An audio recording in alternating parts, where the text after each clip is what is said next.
प्रिय भाई और बहनों, हम आप सबों का हृदय की गहराइयों से आज के इस बाइबल अध्ययन में हार्दिक स्वागत करते हैं। और मैं जानता हूं कि आप में से बहुत से लोग इस बाइबल अध्ययन में नियमित रूप से भाग ले रहे हैं, इसलिए हम सचमुच में खुश हैं, आनंदित हैं और हम जानते हैं कि आप इसके द्वारा आशीष प्राप्त कर रहे हैं। Dear friends, I want to welcome all of you who attend this Bible study every week on every Tuesday, Thursday and Saturday. And this is the last study of this month. And then the next study will have a new month, that is March 2022.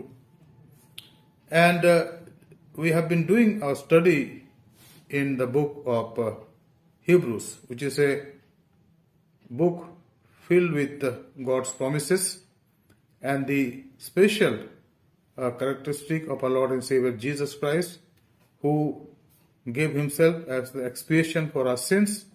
He died on the cross of Calvary, and then today he is our high priest in the heavenly places. So whenever we have time, we come to him. We not only pray by ourselves, but he prays for us in the heavenly places. And that is a tremendous assurance for all of us who believe and trust in the Lord and Savior Jesus Christ. मित्रों, मैं जानता हूं कि आप में से बहुत से लोग हैं जो इस बाइबल अध्ययन में भाग ले रहे हैं इन दिनों में, और रेगुलर भाग ले रहे हैं, नियमित रूप से भाग ले रहे हैं। और इसलिए हम प्रभु परमेश्वर का आपके जीवन के लिए धन्यवाद करते हैं। हम जानते कि हम जब इस संसार में अपने जीवन को व्यतीत कर रहे हैं और जब हम प्रार्थना में आते हैं, जब हम प्रार्थना के लिए अपने सरों को झुकाते हैं, तो इस बात को हम जाने कि हमारा प्रभु, हमारा परमेश्वर, हमारा उद्धारकर्ता, हमारा स्वामी स्वर्गीय स्थानों में अभी हमारे लिए प्रार्थना कर रहे हैं। जब हम उसकी तरफ देखते हैं तो हमारी प्रार्थनाओं का उत्तर हमें मिल जाता है, क्योंकि हमें हृदय की गहराई से उस पर विश्वास करने की आवश्यकता है। मित्रों, इसके पहले कि आज का अध्ययन हम शुरू करें, आइए हम प्रार्थना करें। Let's pray as we start our Bible study today. Heavenly father, this evening we are grateful to you for giving us this precious time to study and to meditate and think about the blessings that you have bestowed on us in and through your holy word. We thank you, Lord, that you came into this world and died on the cross, and you were buried, Lord, and then on the third day you defeated death and came out of grave and lived here for another 40 days, and then he was ascended into heaven, seated at the right hand of your Father. And we pray for us, Lord. We thank you, Master. आज शाम को हम प्रार्थना करते प्रभु हमारे उन भाई बहनों के लिए जो आज शायद तकलीफ में है, परेशानी में, दुख में है। प्रभु, आप उन पर अनुग्रह करें, दया करें और उनके द्वारा आप दूसरों को आशीषित करें ताकि स्वस्थ हो जाए, आपकी महिमा कर सकें।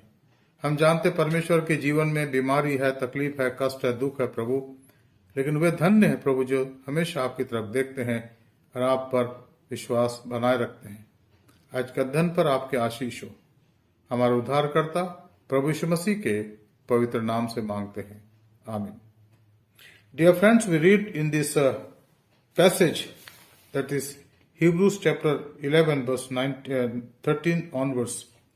हम पढ़ते हैं यहाँ पर इब्रानी की पत्री उसका 11 अध्याय 13 पद से क्या लिखा है। यहाँ लिखा है, ये सब विश्वास की दशा में मरे और उन्होंने प्रतिज्ञा की वस्तुएं नहीं पाई, पर उन्हें दूर से देखकर आनंदित हुए और मान लिया कि हम पृथ्वी पर परदेशी हैं।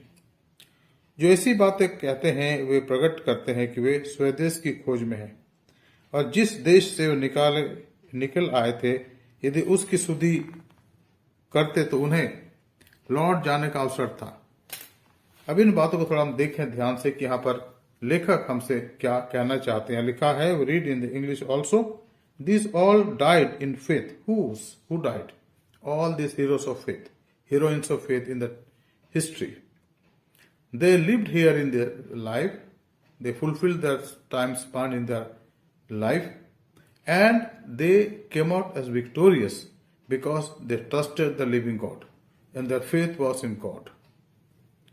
These all died in faith, not having received the thing promised, but having seen them and greeted them from afar, and having acknowledged that they were strangers and exiles on the earth. For people who speak thus make it clear that they are seeking a homeland. Now, if you read in the Old Testament and in the book of Genesis, God definitely gave a geographical area of the land that He provided. He was supposed to provide to the people of Israel. And you read about that, how God was there to talk to them. And He promised Abraham that what type of land He is promising for, what type of land He is talking for. And we read in the Bible very, very clearly that how God, when He made His covenant with Abraham, He said that this land will be yours. And we read in the Bible, it's very clear here. And where I read and where you read, let us turn to this chapter of Genesis 15. Genesis 15 हम निकाले, उत्पत्ति की पुस्तक उसका 15 अध्याय, और हम पढ़ेंगे उसके 17 पद से, फ्रॉम वर्स 17 ऑनवर्ड्स. और ऐसा हुआ कि जब सूर्य अस्त हो गया और घोर अंधेरा छा गया, तब एक अंगूठी या अंगीठी जिसमें से धुआं निकलता था उठता था, और एक जलती हुई मशाल दिखाई दी, और जो उन टुकड़ों के बीच में से होकर निकल गई. उसी दिन यहोवा ने अब्राम के साथ यह वाचा बांधी, मिस्र के महानद से लेकर परात नामक बड़े नद तक जितना देश अर्थात केनियों, कनजियों, कदमोनियों, हित्तियों, परिजियों, रपाइयों, एमोरियों, कनानियों, गिरगाशियों और इब्यूसियों का देश मैंने तेरे वंश को दिया है.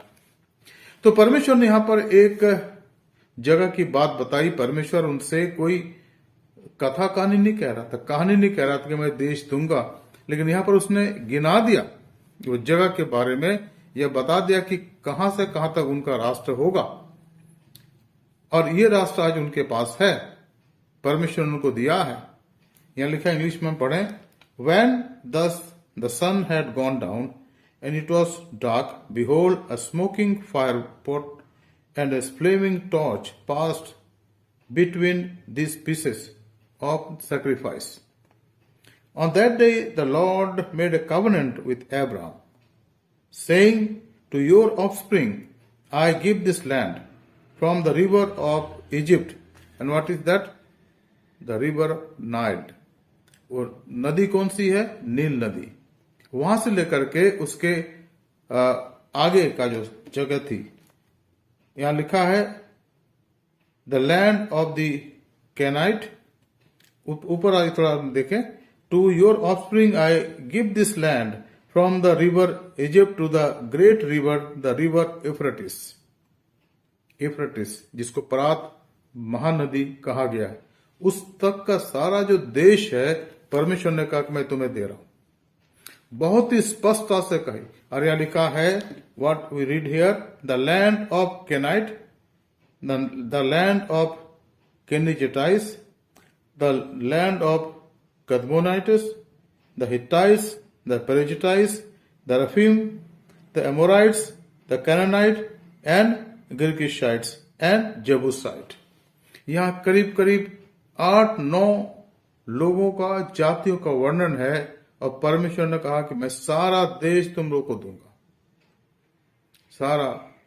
सारी जगह जो यहां पर है, परमेश्वर ने कहा कि नील नदी के पूर्व में जो देश है, ये जो नदी है जिसके बारे में लिखा है परात महानद या यूफ्रेटिस, मैं वो जमीन तुम्हें दूंगा. राज मित्रों, उस प्रतिज्ञा के 4000 साल बाद भी ये देश उनका है. और अब सन 1948 में देश आजाद हुआ, और आज सबसे महान देश, हालांकि छोटा देश है, ये भौगोलिक रूप से ज्यादा बड़ा देश नहीं है, लेकिन परमेश्वर का देश है जो उसने अपने लोगों को दिया है.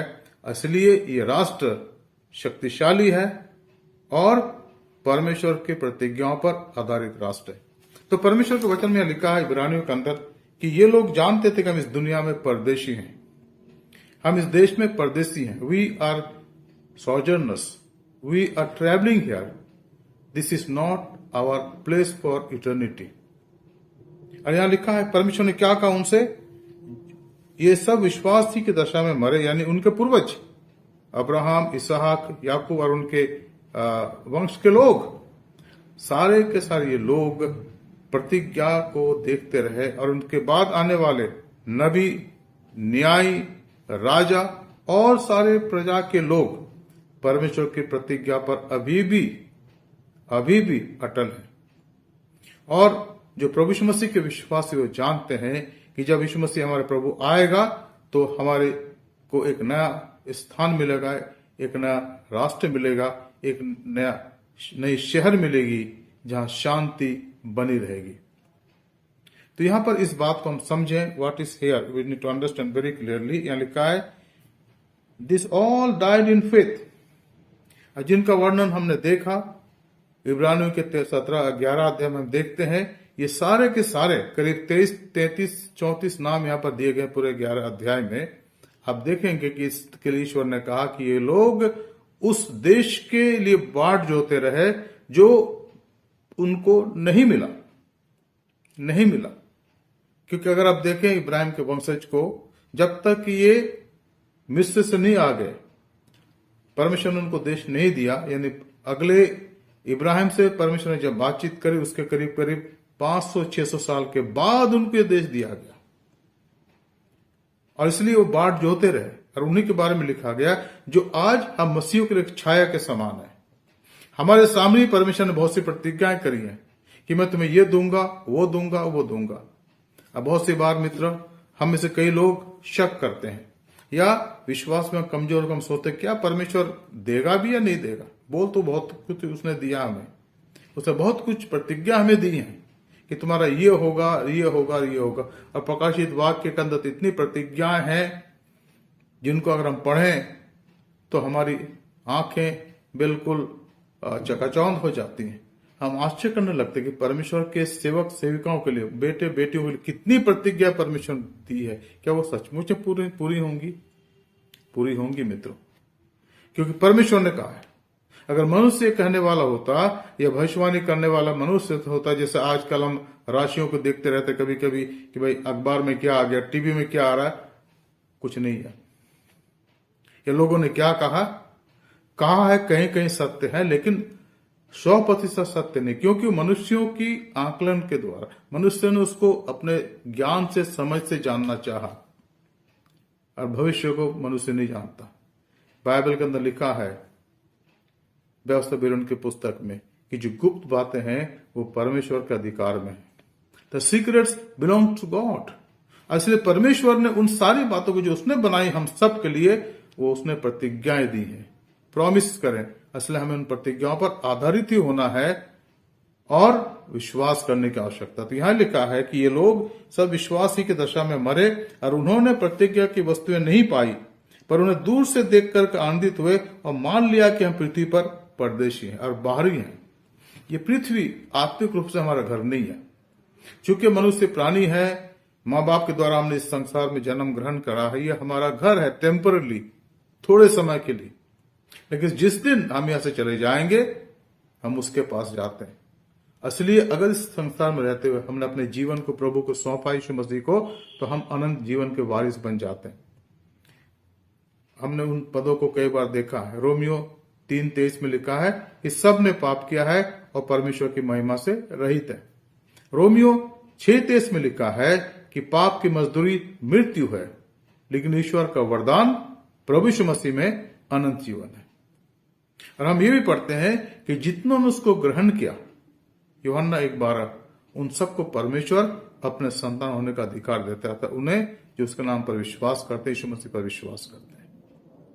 और एक और पद जो हम पढ़ते हैं यूहन्ना के 3:16 पद में लिखा है कि परमेश्वर ने जगत से ऐसा प्रेम करा कि उसने अपना इकलौता पुत्र दे दिया, ताकि जो कोई उस पर विश्वास करे वो नाश ना हो, लेकिन अनंत जीवन प्राप्त करे। तो ये सारी बातें हैं मित्रों जो परमेश्वर हमें देता है। God gives us this all promises that if we have accepted Jesus in our lives, if he has forgiven our sins, and if we have been accepted by him, with all humility, with all truth and all sincerity, He is our Lord. I think one of the greatest judgment that we have in our life is God Himself and our conscience second. If your conscience allows you and doesn't put you down, condemns you, then you need to praise His name.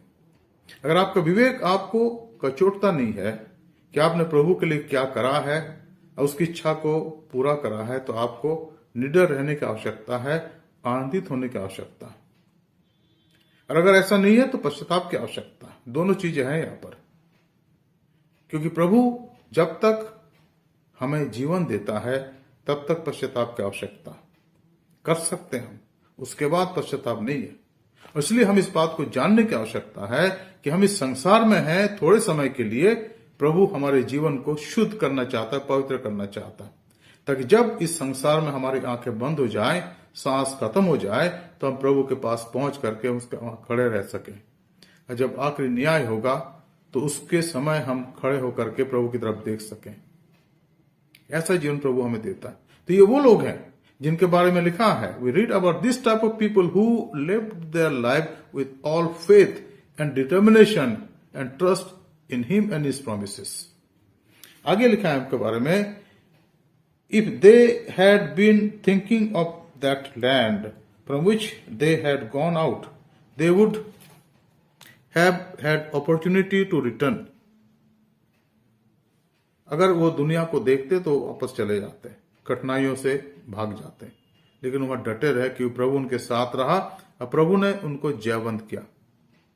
But as it is they desire a better country that is a heavenly one.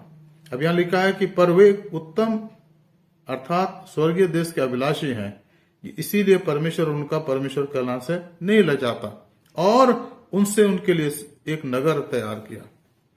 तो हम प्रभु का धन्यवाद देते कि उसने उन लोगों के लिए जो उस पर विश्वास करते हैं प्रतिज्ञाएं दी हैं और हम में से हर एक को दी है। वो चाहता कि उन प्रतिज्ञाओं पर आधारित हो जाए और उसमें बने रहे। मित्रों, प्रभु ये चाहता, dear friend, God wants us to understand that we need to not only depend upon him but hold on his promises, hold on to his promises which are so sure without any doubt. और हम उनके बारे में पढ़ते हैं, read about this people. क्या पढ़ते हैं यहां पर कि ये लोग पर वे एक उत्तम अर्थात स्वर्गीय देश के अभिलाषी हैं। प्रभु यीशु मसीह ने कहा ना, मैंने आपको पिछले दिनों में बताया था, I already told you and we read in the Bible, John chapter 14 verse 1 and 2. What did he say? He said that let your heart not be troubled. You believe in God, believe in me also. Because in my Father's house there are many mansions, and I am going to prepare one for you also. So that when it is prepared, when the work is done, I will come again and take you to myself. What a blessed promise we have in the Lord. All of us, हम में से हर एक के लिए प्रतिज्ञा है जो उसने हमारे लिए करी है।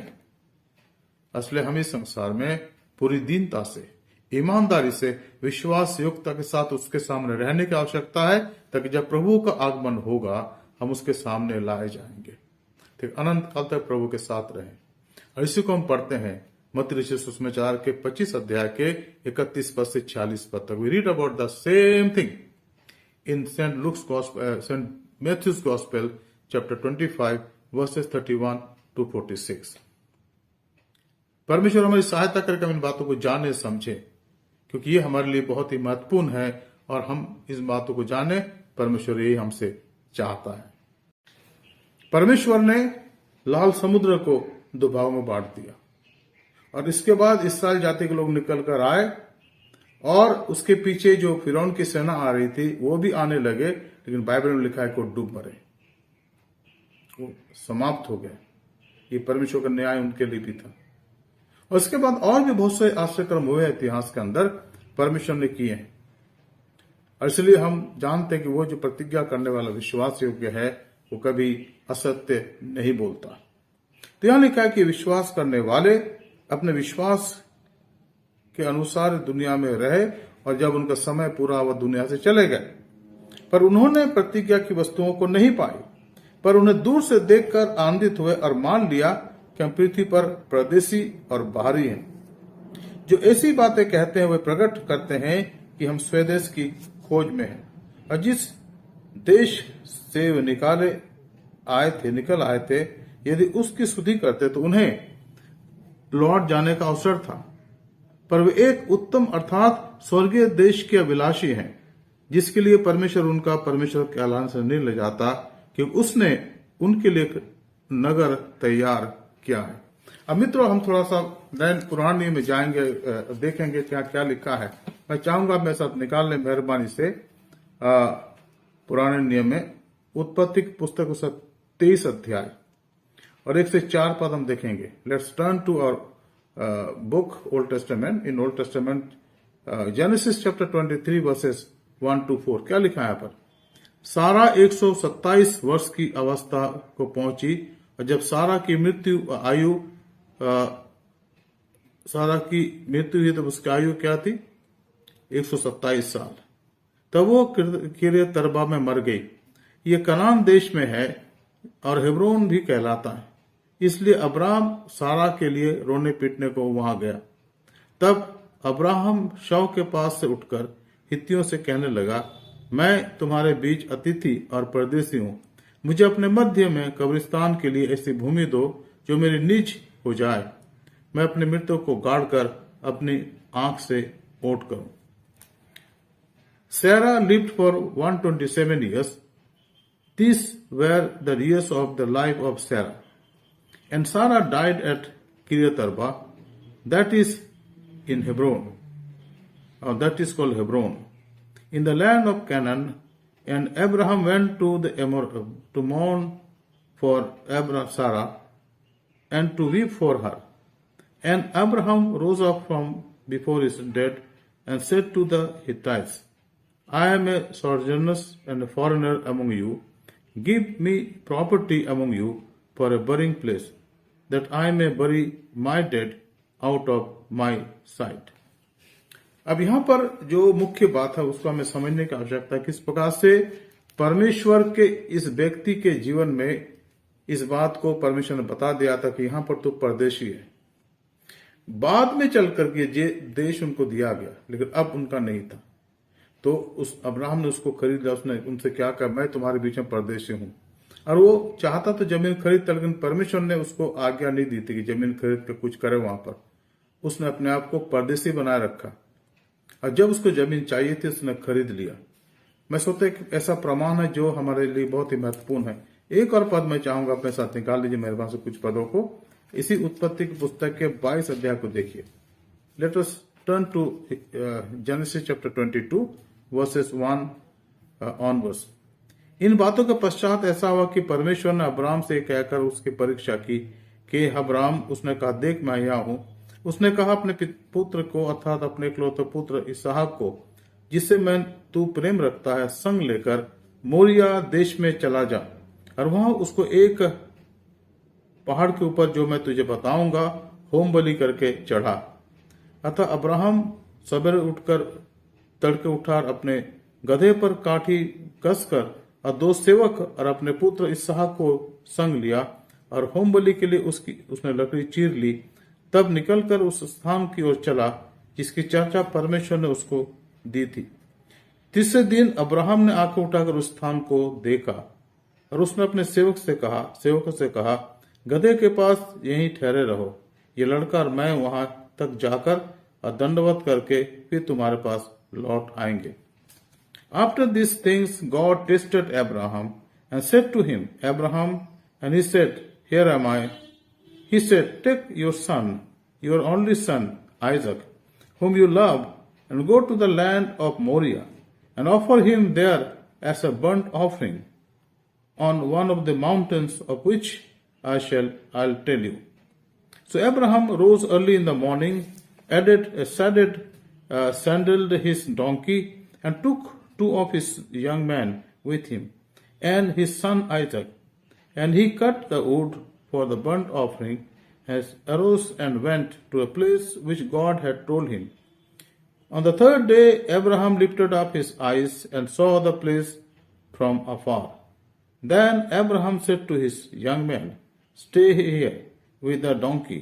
I and the boy will go over there and worship and come to you again. अब यहां पर जो मुख्य बात है मित्रों, वो अब्राहम के द्वारा परमेश्वर की आज्ञा को मानने का है। और यहां पर क्या है, यहां हम पढ़ते हैं उन्होंने विश्वास की दशा में इन वस्तुओं को देखा। और एक और बात जो इसमें छिपी है वह है कि उन्होंने परमेश्वर की आज्ञाओं को माना।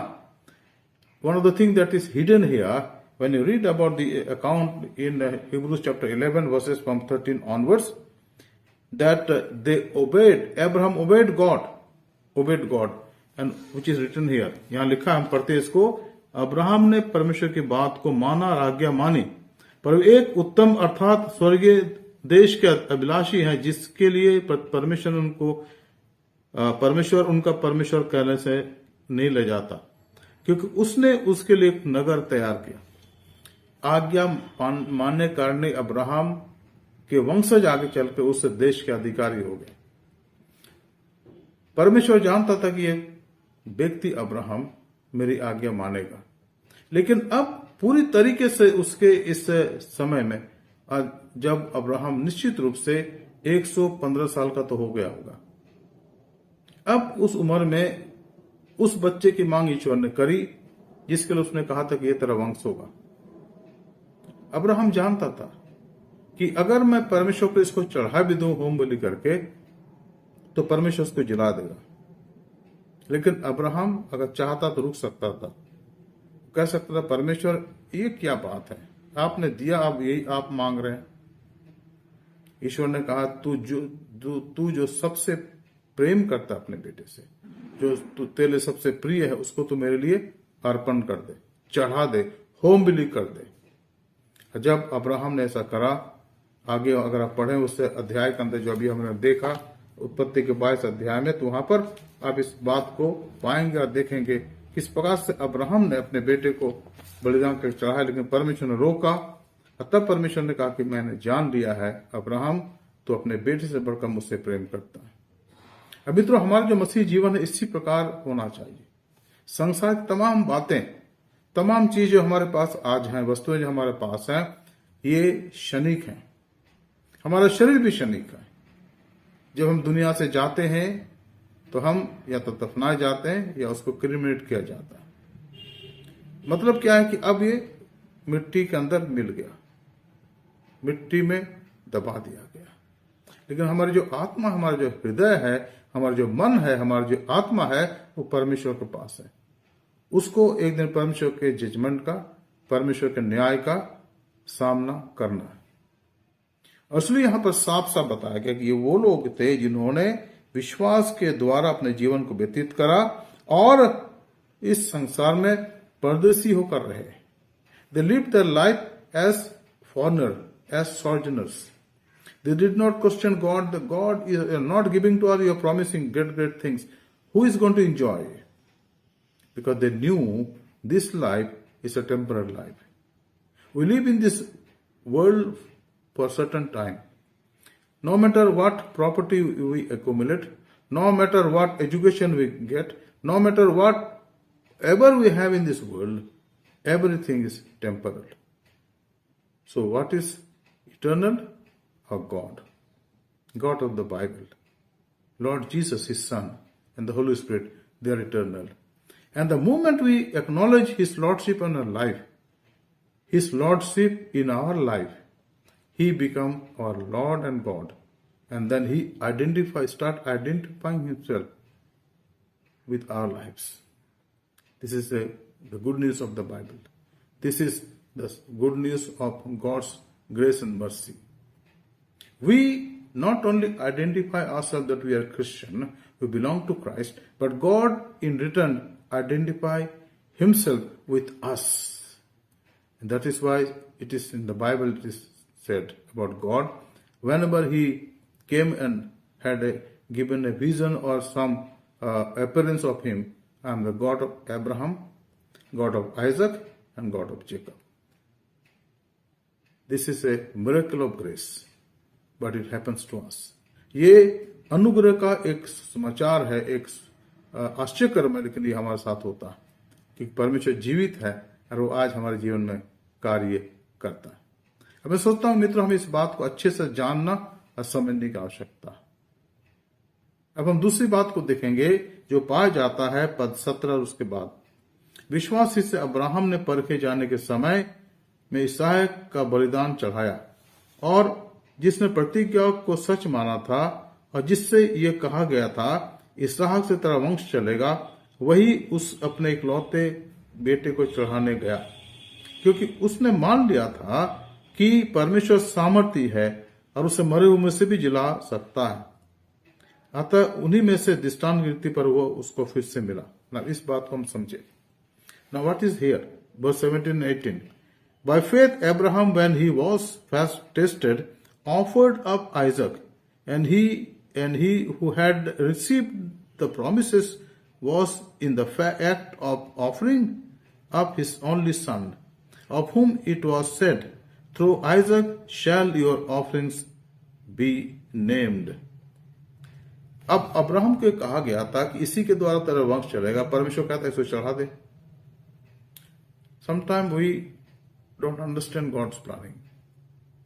We sometimes think for certain things that this is going to be my help in my old age, or this is because of God has given me, so I will keep it safe, so that this will be a blessing to me in days to come. And the God said, give it to me. और उसने Abraham से कहा कि मुझे अपना बेटा दे दे, अपना बेटा दे दे। मैं चाहता कि तू उसे मेरे लिए अर्पण कर दे, बलिदान कर दे। अब आप सोच सकते हैं मित्रों, हम सोच सकते हैं कि जो साइकोलॉजिकल या मनोवैज्ञानिक जो दबाव अब्राहम के मन में था कि वो उसको अपनी पत्नी को बता नहीं सकता था। अगर पत्नी को बताता तो किसी हालत में उसकी पत्नी सारा जो बुजुर्ग हो गई थी, अब 105-6 साल की होगी, किसी हालत में अपने बेटे को नहीं देती कि उसको वो बलिदान चढ़ाए। लेकिन अब्राहम ने उस परिस्थिति का सामना करा, वो शांत रहा, जबकि वो एक ऐसे काम को करने जा रहा था जिसके लिए संसार में उसके पास कोई उत्तर नहीं था। कि जो पैदा हुआ उसके बुढ़ापे में, जब वो 100 साल का था, अब वो 115 साल का था, तो इसहाक होगा 15-16 साल का। परमेश्वर कहता है उसको मेरे लिए चढ़ा दे, बलिदान करके चढ़ा दे। लेकिन उसका उत्तर यहां पर दिया गया। क्या उत्तर है? देखिए यहां लिखा है, क्योंकि अब्राहम ने मान लिया कि परमेश्वर सामर्थी या महासामर्थी है और उसे मरे हुए में से जिलाएगा, अतः उसने उन्हीं में से दृष्टांत की रीति पर वो उसे यानी फिर इसहाक उसको दोबारा मिला। विश्वासी से इसहाक ने याकूब और एसाव को आने वाली बातों के विषय में आशीष दी। अब यहां पर 19 पद को देखें। इसका उत्तर कि अब्राहम ने क्यों चढ़ाया। Abraham considered that God was able even to raise him from the dead, from which, figuratively speaking, he did receive him back. This is the answer. ये जवाब है। अब्राहम को जब ईश्वर ने कहा कि तू अपने बेटे को, अपने इकलौते बेटे को चढ़ा दे मेरे सामने मोरिया पहाड़ पर, वेदी पर अर्पण कर दे, उसको होम बलि कर, अब्राहम ने नहीं कहा कि परमेश्वर नहीं जा सकता हूं। उसने ये नहीं कहा कि परमेश्वर ये तो मुश्किल है, परमेश्वर अब तक मैं आपके साथ चला, अब मैं मुश्किल लग रहा है कि आप वो बातें आपने मुझसे कह दी जो इस बुढ़ापे में मैं नहीं, कोई पिता नहीं कर सकता। लेकिन यहां लिखा है एक पद जिसको हमें याद करना चाहिए मित्रों, और वो पद है 19वां। लिखा है, क्योंकि अब्राहम ने मान लिया, उसने मान लिया कि परमेश्वर सामर्थी है कि उसे मरे हुए में से जिलाए, अतः उन्हीं में से दृष्टांत रीति पर वो उसे फिर से मिला। परमेश्वर की सामर्थ्य पर हमारा अटल विश्वास होना चाहिए मित्रों। कभी कभी जीवन में ऐसी घटनाएं होती है जो हम समझ में नहीं आती। आज भी एक बहन ने मुझे बहुत ही अच्छा कोटेशन दिया कि जीवन में जब कोई सी बात होती है जो हमें समझ में ना आए तो हम निराश ना हो। ये हम सवाल ही ना पूछे कि परमेश्वर ये क्यों हो गया, क्यों होने दिया आपने। शायद आपके जीवन के अंदर भी ये घटना घट चुकी, कोई भी बात जो बहुत ही कठिन परिस्थिति परमेश्वर आपको लाके खड़ा कर देता है, जिसके लिए आपने कुछ नहीं करा, और आपके मन में सवाल होता है कि परमेश्वर आपने ये क्यों करा। लेकिन परमेश्वर निकालेगा, आगे पीछे भी वो था, आपके पहले भी था, अभी भी और आगे भी रहेगा। उसका अंत कभी नहीं होगा और वो जयवंत बना के आपको निकालेगा। कल का जो हमारा हिंदी सर्विस हमारी होगी आराधना की, रविवार की, उसमें हम देखेंगे कि हम किस प्रकार से यीशु मसीह में जयवंत हो सकते हैं। एक जयवंत जीवन के लिए हम क्या करें, बाइबल में इसका बहुत कुछ वर्णन दिया गया। खैर, तो यहां पर लिखा अब्राहम के लिए कि परमेश्वर उसको परखा और वो विश्वास से निकला। We read about Abraham here that God tested his faith and he came out as victorious, as a conqueror. He conquered the temptation. He defeated the temptation. He knew that when I depend upon God, even though my son will die, he will rise again. Because God has said, through him you will have the descendants. What a tremendous testimony of Abraham. Dear friends, during these days we have gone through sickness, hospitalization, a lot of things that we can write down. But God is there to acknowledge and identify himself with us. But the condition is our prolonging, perpetual faith. The faith should not shake somewhere. We should not sink in our faith. We should continue to have faith that God exists and reward those who seek him. मित्रों, जो हमारा विश्वास है ना, उसमें हमें मजबूत होने की आवश्यकता है। और वो विश्वास क्या है कि परमेश्वर है और अपने खोजने वालों को प्रतिफल देता। अब यहां पर हम आगे पढ़ते हैं याकूब के बारे में और इसहाक के बारे में। लिखा, विश्वास ही से इसहाक ने याकूब और एसाव को आने वाली बातों के विषय में आशीष दी। अब इसको हम आने वाले समय में देखेंगे कौन कौन सा आशीष परमेश्वर ने उनको दी। खासकर इसहाक ने याकूब को दी और आगे हम देखेंगे, पर आज हम यही रुक जाएंगे। आइए अपने जीवन को प्रभु के सामने रखें। Let us stop today here and next study will see from versus 20 onwards of chapter 11। हम 20 पद से देखेंगे 11वां अध्याय के इब्रानियों के हमारे अगले अध्ययन में। लेकिन आज हमने 2-3 बातें देखी जो बहुत ही महत्वपूर्ण हमारे लिए जीवन में। मित्रों, हमें इन बातों पर गौर करना, ध्यान करने की आवश्यकता है कि हमारा परमेश्वर जीवित है और उनकी मदद, उनकी सहायता करता है जो उस पर भरोसा करते हैं, जो उस पर गौर करते हैं, उस पर ध्यान देते हैं। मैं 2-3 बातें कहकर इस बाइबल स्टडी को समाप्त करूंगा। पहली बात, हमारा परमेश्वर जीवित है, हम क्षणभंगुर हैं, लेकिन हमारी आत्मा अमर है। इस बात को हमें जानना, that our God is eternal, we are temporal, but our spirit is eternal, and this is truth now and in eternity also. Therefore I need to submit myself before him. इसलिए दूसरी बात, हमें अपने आप को जीवन में परमेश्वर के सामने अर्पण करने की आवश्यकता, सौंपने की आवश्यकता कि परमेश्वर मैं यहां हूं, मैं सुन रहा हूं, आप बोलिए, आपकी इच्छा मेरे लिए क्या है, आपकी आज्ञा मेरे लिए क्या है। और तीसरी बात, हमें रोज उसके वचन को पढ़ने की आवश्यकता है जो हमारे पास, हमारे हाथों में उसने दिया अपने वचन के रूप में। इसको पढ़ने की आवश्यकता है क्योंकि इसी में हमारे जीवन के लिए परमेश्वर की प्रतिज्ञाएं हैं और आने वाले पूरे समय के लिए, अनंत काल के लिए उसकी योजना का बखान इस बाइबल में किया गया। और ये बाइबल, ये वचन देहधारी हुआ प्रभु यीशु मसीह में। यूहन्ना के पहले अध्याय के अंदर ये तो लिखा है ना सुसमाचार के कि वचन देहधारी हुआ और हमारे बीच में डेरा किया और हमने उसकी ऐसी महिमा देखी जिसे पिता की इकलौती महिमा। We read about this word that was made flesh. He came as a human being and he dwelt among us and we saw his glory, the glory of his only begotten. और आखिरी बात, चौथी बात, हमें निरंतर अपने विश्वास में बढ़ते रहने की आवश्यकता। Let us be strong in our faith. And I said perpetual faith, spontaneous faith, faith that grows day by day by looking unto Jesus, the author and the finisher of our faith. प्रभु यीशु मसीह की तरफ देखते रहने की आवश्यकता है जो हमारे विश्वास का कर्ता है, सिद्ध करने वाला है। आइए हम प्रार्थना करें। धन्यवाद, स्तुति और महिमा के योग्य पिता परमेश्वर, आज के सुंदर समय के लिए जो आपने दिया, हम आपके नाम का हृदय से धन्यवाद करते हैं और आपसे प्रार्थना करते प्रभु वचन की गहराई में हमें ले चलें ताकि हम वचन के भेदों को समझें और अपने जीवनों को प्रभु आपकी वेदी पर अर्पण करने वाले बन सके। हम सबकी सहायता मदद करें। हमारी खास प्रार्थना प्रभु इस कलीसिया के तमाम लोगों के लिए प्रभु, जो तमाम परिवार के लिए है, जो प्रभु आपकी आराधना करते हैं, जो हृदय की गहराई से प्रभु आपकी सेवा करते हैं। हमारी प्रार्थना प्रभु अब उनके द्वारा कलीसिया के नाम को और ऊंचा उठाए और उससे ऊपर प्रभु आपका नाम, जो सत्य नाम है, जीवित नाम है प्रभु यीशु मसीह का, उसको अब महिमा दे प्रभु, ताकि हम में से हर एक के जीवन से आपकी महिमा, स्तुति, आदर आपको मिल सके। हम धन्यवाद देते प्रभु का आज हमारे बाइबल स्टडी के अंदर आपने हमारी सहायता करी। हमने जीवन के कुछ गुण भेदों को जाना और हम ये चाहते प्रभु कि इन बातों को हम अपने जीवन तक सीमित ना रहे, लेकिन लोगों तक इसको पहुंचाए, फैलाएं, ताकि प्रभु जब आप इस संसार में आएंगे तो बहुत से लोग प्रभु आपके सामने खड़े होने के लायक बन सकें और आपकी आराधना करने के योग्य बन सकें।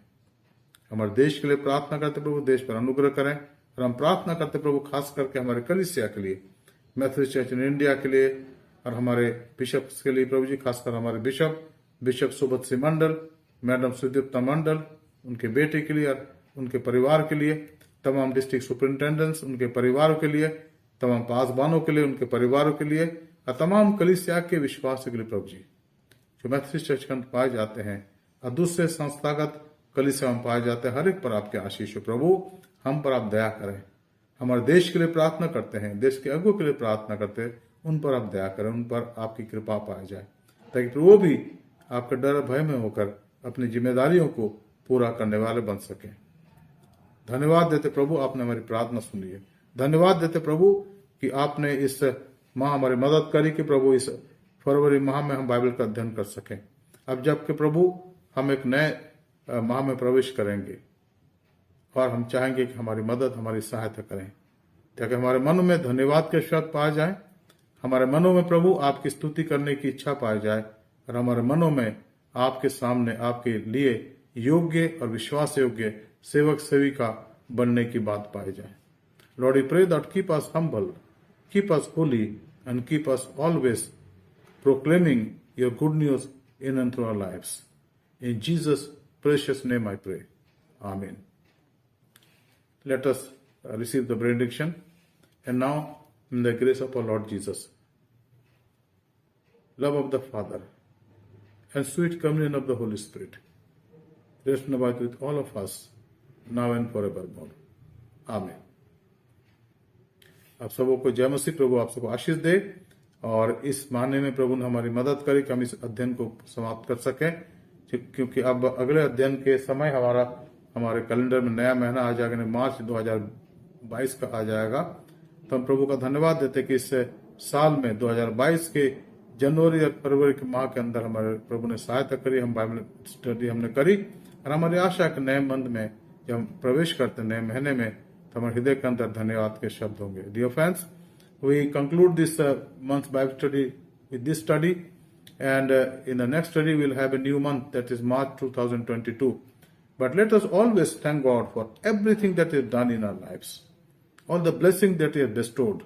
And let us be thankful, grateful, and be always sincere in His sight, walking with all humility and detachment, coming very closer to Him, loving Him, serving Him, and obeying Him with all our heart and with all our minds. Thank you and good night.